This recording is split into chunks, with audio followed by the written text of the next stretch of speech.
بسم اللہ الرحمن الرحیم۔ السلام علیکم۔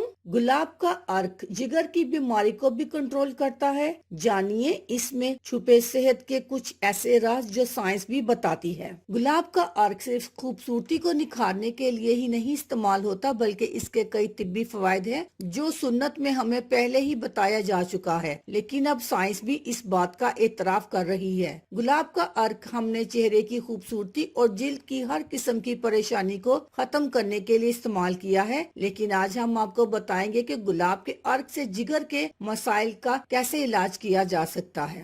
گلاب کا ارک اور جگر۔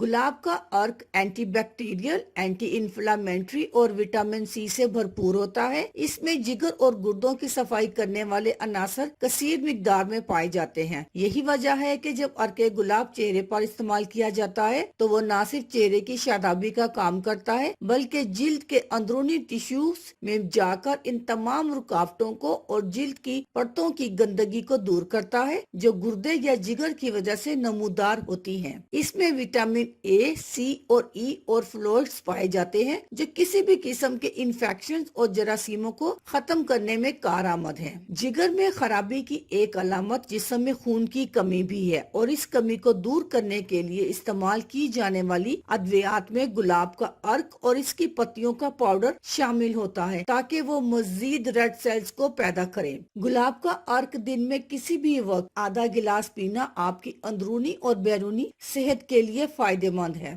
جسم میں ورم کا زیادہ ہونا جگر کی خرابی کی ایک عام علامت ہے۔ اس تکلیف میں بھی گلاب کا ارک آپ کو نہ صرف ورم کم کرنے میں مدد کرے گا، بلکہ ورم کی وجہ سے جلد کے خراب ٹیشوز کو بھی بھرنے کی کوشش کرے گا۔ ارک گلاب کو کیسے استعمال کریں؟ اگر آپ جگر کی تکلیف میں اس کو استعمال کرنا چاہتے ہیں تو روزانہ نہار منہ آدھا کپ گلاب کا ارک پی لیں اور آدھے گھنٹے کے بعد ناشتہ کریں۔ لیکن اگر آپ کو شوگر ہے تو دن میں کھانے کے بعد استعمال کریں۔ نہار منہ پینے سے گریز کریں۔ ارک گلاب پینے سے اگر گلے میں خراش محسوس کریں یا پھر اس کے ذائقے کو برداشت نہ کر پائیں تو پتیوں کو چبا کر کھا لیں، یہ بھی اس کے لیے یکساں مفید ہے۔ اللہ حافظ۔